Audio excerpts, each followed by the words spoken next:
Hello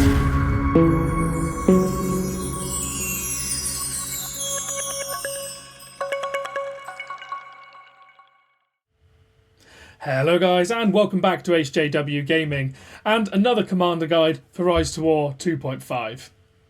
Now in this video we're going to be taking a look at something a little bit different from the kind of theme of damage dealers that we've been looking at lately, and we're going to take a look at the Tier 3 men commander Isildur. Isildur in Rise to War Classic was one of the most popular commanders thanks to his ability to tank damage really well whilst also supporting his troops, dealing an enormous amount of damage and having one of the best relics on the game. In 2.0 he's seen a little bit less love as troop support has well and truly fallen out of the meta. However, in 2.5 with the recent buff to troop support we are seeing Isildur used more and more. And this build we're going to be looking at here is quite an interesting one. It's kind of a mix between primarily tanking, similar to like a Frodo and Sam. However, he does have some more interesting troop support in regards to damage, so he can kind of become a mix between a tank and a damage dealer. So we're going to be taking a look at that build for you now. So for his troop support, the primary skills that we're looking for here are going to be, the main one's going to be command, of course. Now, Isildur's a little bit weird with his stats in that his damage stat is actually reasonably high. 20 to 22 is a pretty high damage stat for a command-focused hero. If we look at some of the other tanks that share similar skills, for example Frodo and Sam, you can see their damage is incredibly low. The same can be seen with Falgin. Now this is unfortunate, of course, as Isildur doesn't have any commander damaging skill, so the only impact it's going to have on his normal attack, so it is a little bit of a wasted stat boost if you ask me. All of his other stats sit in the fairly mediocre category, with attack at 0.63 per level. Defense actually is reasonably high with 0.82 per level. Unfortunately, having high defense doesn't really benefit Isildur at all, as none of his skills scale with commander defense. And his focus also is reasonably poor at 0.42. Initiative, again, mid-level with 0.57 per level. But the main stat we're looking at is this one here, which is his command, which has a base level of 135. Now for a primary troop supporting commander, 135 is actually pretty low command. If we compare that to some of the other troop support commanders, for example Gil-galad, their command is significantly higher. Same with Witch King on the evil side. Even Aragorn, King of Men, has a higher base command stat than Isildur. So in order to get the best out of him as a troop supporter, you are going to have to make sure the gear is doing the work in order to get that high value of command. Command increases on Isildur, though, are almost twofold beneficial versus what you get on some of the other tank commanders. So high command on Isildur will not only benefit his tankiness by reducing the damage received by your commander's formation, he's also capable of outputting some pretty reasonable damage with his troops, so high command will actually improve the damage dealt as well. So high command, you'll see a massive increase of actual damage output versus other tank commanders. So you're almost getting double the return of what you would get if you invested this in some of the other tank commanders. Now to explain what I mean, we will now take a look into my recommended skill build. Now the first skill I'd recommend putting points into here is his primary tank skill, which for anyone who's used tanks like Frodo and Sam will be familiar with, and this is Ring Bearers. The reason this is so great, as your commander's formation unit has a 35% chance to evade damage taken. So basically you can make it so, unless the opponent has Keen Eye, you can avoid damage altogether, basically on average of 1 in 3 attacks. It does give your commander a small chance to succumb to madness, though at 5 skill points this is removed, so the only negative from this goes away, and you can also increase your unit damage stat by 5%. Now 5% is a pretty big buff as well for unit damage, so that's kind of the start of where we start to see Isildur making his tanks do reasonable damage. But the main reason we're taking this is that kind of 35% chance to evade damage. Now this is great because if you can make him evade some of the big skill damage in the game, this isn't limited, for example, to some of the other evasion like Gil-galad, which is limited to early rounds or early hits. This is actually throughout the fight, so it's a very strong evasion skill. And it's one of the reasons why Frodo and Sam has been used as one of the strongest tanks in the game for quite a while, and Isildur also shares this skill. Now what marks Isildur out as somewhat different from the rest of the tanks is he does also possess this R3 skill, which we are prioritising second, which is King of the Dunedain. Now, this is a great skill unique to Isildur, and it makes men or evil men units in the commander's formation have a 50% chance to gain dual blows each round. So every single round, the unit in your army has the chance to attack twice. So on average, this is going to go off 5 times per battle. Of course, you will get a little bit of variance in this, but on average, 5 times. So he's basically just increasing your damage flat by an additional 50% from your troops. But the great thing on top of this is he also has, with 5 skill points put into this, 5% additional damage from your troops again, and with 10 skill points, another 5% added. Now, this is in addition to the 5% we're also getting from ring bearers. So you can see here, whilst he's got a 35% chance to evade all damage, which will help his tankiness and stop his troops from taking damage, meanwhile he's giving massive boosts to their damage. They're attacking twice, and they've got those 5% damage buffs on top as well. So that makes them capable of actually inflicting good damage, even for the standard tanky troops that you would use on him, which often come with quite low damage stats. So he's given them a nice big boost to also be able to contribute in regards to damage. Now, of course, it does limit you to using men units, and with him being your tank, you're primarily going to look towards using tanky men units, something like a Cataphract, as you see here. A Swan Knight also goes very well on him as well. But basically any kind of man unit that has high defense, he will synergize with well. And then any remaining skill points you have can go into his Respect 4 skill, which is Last Alliance. Now this again helps improve that tankiness even more, as it increases your defense for 3 allied formations when they receive damage for a certain number of hits at the beginning of a battle. So this is 8 hits with 0, well, once you put the first skill points in, and then when you get 5 skill points added, this increases to 10 hits. If you have this maximised to 10 skill points, this is a defense boost of plus 50, which is huge. So again, it minimises that damage you're taking in the early rounds, or at least you or your team are taking, depending on which of your 3 formations this skill is applied to. But again, defense boost, great. If it does get applied to Isildur, that's awesome. As of course, as your main tank, the times when he's not evading, you will then take significantly less damage. And it also means that your other commanders in your team, which might not have the same level of high command or high defense, he is therefore upping their defense and making you lose significantly less troops, which is great and helps with his tanking once again. And with 10 skill points added, again, the main thing you want here is the defense on men units. So that's again going to help with that tankiness of the strong units that we mentioned earlier. So he gives them a good defense buff, gives them evasion, and also improves their damage as well. All in, it's a very solid bag of skills for Isildur. Now, another great thing about Isildur is if you have him at a high respect level, above respect level 10, you can start putting skill points into his final skill, which is Great King. Now, with a lot of commanders, this final skill is wasted and tends to be, say, a troop support skill on a damage commander or vice versa. In Isildur's case, it's another troop support skill, so high respect will continue to see you paid dividends for your investment. With this, you get Great King, which increases from round 3 onwards the attack of 3 allied formations. Now, this again obviously is more support. If you have this maximised at a very, very high respect level, you will get plus 15 attack from those 3 rounds onwards. And again, that will just help boost the damage of your entire team. And if it hits Isildur as well, it will synergise with those damage boosts you have already applied to your troops and make them deal even more damage. Once you've applied 5 skill points to this, the skill will therefore start scaling by command, and this is obviously good as well because you'll get increased above that plus 15 attack if you have very high command, which, as I said earlier, will be the focus of his gear, which we'll go through in a moment. So we're going to primarily focus him on having high command, so you will get additional bonus attack to your 3 allied formations.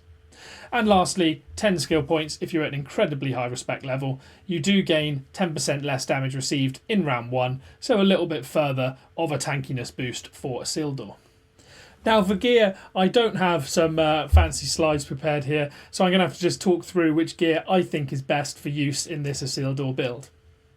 Now for weapons, the 2 stats we're primarily looking for are command and also unit defense are the 2 main priorities, as again that command will improve his damage received buff that he gives to his troops, and unit defense will obviously improve their tankiness and reduce the amount of damage that they take.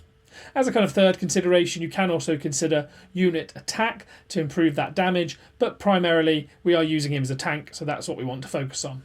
With that in mind, the best of the flawless rarity we are looking for here is the Reckoning. When it's fully refined, you get a massive 240 command to massively reduce that amount of damage you receive, and also it can give 45 unit defense when fully strengthened.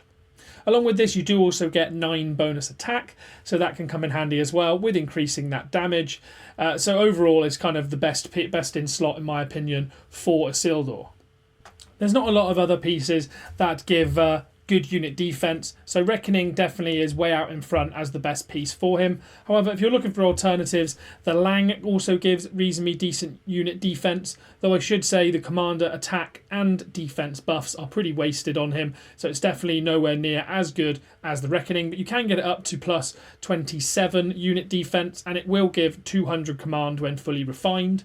Or alternatively, if you actually wanted to go a little bit more offensive, you could look to use the Gigantic Hammer, though of course the much lower unit defense buff, only 6 when fully strengthened, is way off what you'll get in the Reckoning, so you will take significantly more troop losses, though its high command, which again can go up to 240, same as Reckoning, will help keep those troop damage down, and it can get up to plus 48 unit attack, so you can increase your damage. But in my opinion, the amount of unit defense you're losing in order to get that attack is not a worthy trade-off. I think you'll take less damage with the unit defense than the extra damage that you'll deal by having the additional unit attack, so definitely prioritise Reckoning. For Exquisite, there's only one piece we're really looking at here, and that is the Cutlass. Now, the Cutlass, when fully strengthened, can provide 130 bonus command, along with fully strengthened plus 15 unit defense. No other Exquisite item comes close to providing the same level of command and unit defense, so this really should be the only item that you're considering. For chess pieces, again, focusing that unit defense, the best in slot is the High Elf Hauberk. Mainly the thing we're looking for here is that unit defense. I said when fully strengthened it provides plus 48. If you don't have that available, you could also look to use instead the Durin's Plate, which can give plus 36 when fully strengthened unit defense, so is probably this kind of second choice. However, if you want a more offensive set and to increase Isildur's damage, once again, you could look towards the Ranger's Shroud. That's kind of the Gigantic Hammer equivalent of his chess pieces.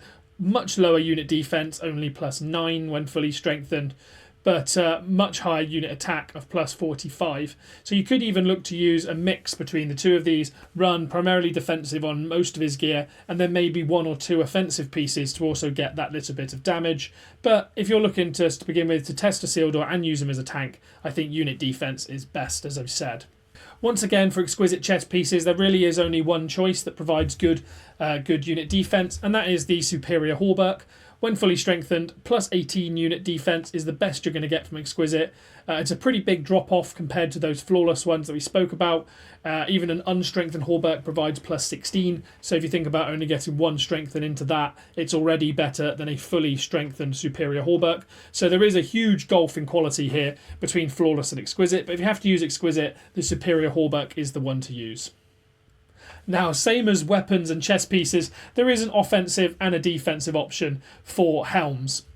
The defensive helm, and the one I'd recommend most, is the Cask of the Submerged Isle. Again, highest amount of unit defense, plus 48 when fully strengthened, and was fully refined. It also offers a bonus 130 command, so you massively reduce that damage received. And the offensive option will be the Hunter's Guide, which is exactly the same, but in reverse. For Exquisite, we're going to want to look to use the Horseman's Helm. Unfortunately, the Commander attack stat is fairly wasted, but he does have reasonable unit defense. Again, up to plus 18 when fully strengthened. But you'll see again, the Cask of the Submerged Isle, when fully unstrengthened, was pretty much on par with this piece, even when it's fully strengthened. A fully strengthened and refined Horseman Helm, plus 18 unit defense, plus 70 command, and an unrefined Cask of the Submerged Isle, plus 65 command and 16 unit defense. So 1 strengthened or 1 refine takes this way beyond fully strengthened and fully refined Exquisite gear. Again, showing that gulf in quality. But again, if you have to use Exquisite gear, Horseman's Helm is the one to go for. Last but not least, we have accessories. Best in slot here, again, highest unit defense, is the Silver Harp of Rivendell. 120 command when fully refined, along with plus 42 unit defense and plus 12 unit attack. It really is the best by quite a long way. Plus 14 attack actually is pretty decent for a defensive piece of gear, so definitely is the best to choose. If you want something slightly different, a bit more of a mixed bag, you could look to use the Miraz Reigns. 110 command when fully refined, obviously, so a slight decrease, as well as 24 unit defense, so you're losing out in both those areas. However, it does offer plus 15 unit attack, but in my opinion, this is a significant downgrade on the Silver Harp. Unfortunately, the initiative and commander defense are pretty wasted on Isildur, so in my opinion you should always be looking to use the Silver Harp.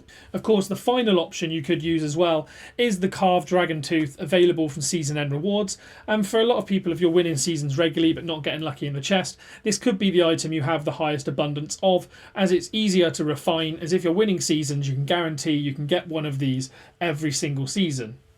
Now, it offers a mixed bag of both attack and defense. When fully strengthened, 27 of each, and when fully refined, 120 command. I definitely don't think this is a bad option at all.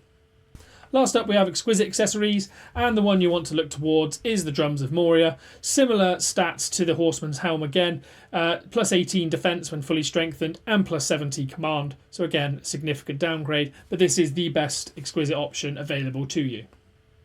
Now, if you're wondering which set effect you should look to use on your gear, personally I would look to use Fortitude.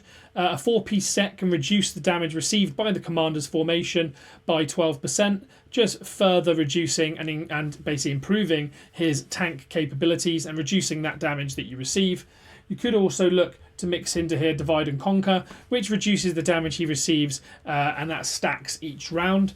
In my opinion, though, I do think the Fortitude set is better, as that flat minus 12% does average out to slightly better than you get from Divide and Conquer.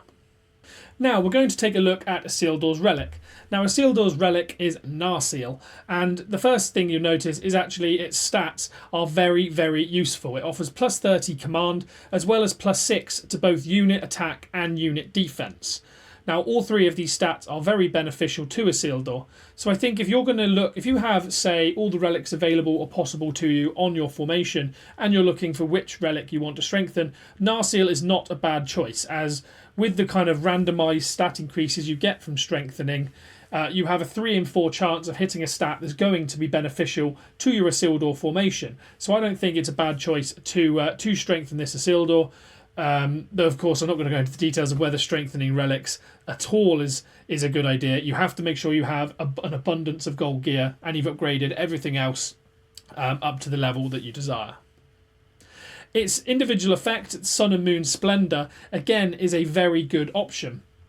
To begin with, it offers a 5% chance for the target to succumb to madness after each normal attack. Now, for this to trigger, it does require your entire formation to have only men units, so bear that in mind when picking synergistic commanders to use with your Isildur, or troops to use on them as well. If instead you choose to synergise him with an elven commander, for example, and you use a balance between men and elves, it instead has a buff where it has an 8.3% chance to dispel a buff from the target, so reduce the buffs on a target. And then, as I said, that requires your army to be both elves and men. But this, in my opinion, is significantly inferior to the madness. So what you want to make sure you're doing with Isildur is you're using 4 commanders that all synergise well and use men units. As for whether to refine this, I think it is a worthwhile refine. It increases that chance of madness all the way up to 30% when fully refined. And increasing a chance of madness and getting more crowd control is not a bad thing. So it's definitely worth the refine if you're looking to do so. Lastly, Isildur's unique skin. In my opinion, it's fairly average. It takes him from this kind of, I think I actually personally prefer the kind of burgundy coloured coat he has here, but it does make his hauberk look a little bit more like the King of Gondor. But it does change his hauberk to this kind of beige/brown colour. Personally, I prefer the burgundy, but if you are Zenith, of course you're going to look to use this. Now into battle reports. You'll see here from my fellow home player Stormblessed, there is a great result here from his Isildur in particular. Of course, his main damage dealers, King of Men and Legolas, are dealing very high amounts of damage, but his Isildur for a tank is nothing to be sniffed at. When you think about the low damage that Gandalf the White does and also low damage that Sauron does, the opposing Sauron, of course, using Berserkers, still only dealt 41k, and Isildur for some absolutely smashed this. He doubled his damage and got over 80k damage, which is incredible for a tank unit, and you can see how he's kept his swans alive. He's only lost around half of his swans here, which is probably likely due to that high evasion, meaning that he's not taking as much damage. Storm has also synergised his troop composition pretty well. Not only do the Swans taunt to attract that damage towards Isildur and therefore make the most of his evasion and defence buffing skills, running Shire Protectors on another commander in this army is beneficial as well, and for those who don't know, Shire Protectors essentially have a reverse taunt that means that damage is instead directed towards another troop in your army. So basically, the opponent's attacks become a 1 in 3 between Aragorn, Gandalf the White, and Isildur when that taunt from Isildur is not in effect. So again, you're making it a higher chance that damage is directed towards Isildur, where he can make great use of those defensive skills. Of course, it should also be noted here that there's quite a big level difference between the two teams, and the other team is running a reasonably meta evil side build. Of course, it is missing something like Gandalf the White for White Council, but it does still have 2 strong debuffers in both Witch King and Sauron, as well as 2 madness between Sauron and Saruman, and 2 of the best damage dealers currently in the game with Ascended Lurtz and Saruman. So this is being done at a fairly high level. So you can see that Isildur can pull it out at even at good levels. We see similar again here from another home player in Husk, and he's using Saruman as his main damage dealer and then 3 supports alongside in Isildur, Kirun and Sauron. However, with Swans as his troop, Isildur is being used as the primary tank. Now, in this case, Isildur still manages to deal almost as much damage as the primary damage dealer, Sauron dealing 102k of damage, and Isildur, even with Swans, dealing 93k of damage, which is huge. Again, the opponent is running a very meta army here, 2 very strong damage dealers in Ascended Lurtz and also Dain Ironfoot, and then the 2 best meta supports in Gandalf the White and Sauron.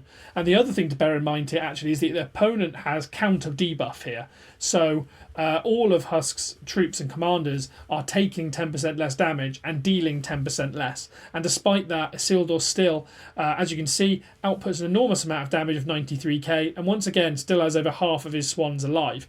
And you can see from the way that Kirun and Sauron haven't lost too many troops, Isildur's taunt and taking the damage is keeping them alive as well, which I think is key for Husk here in winning this particular fight. Again, with a fairly strong level difference.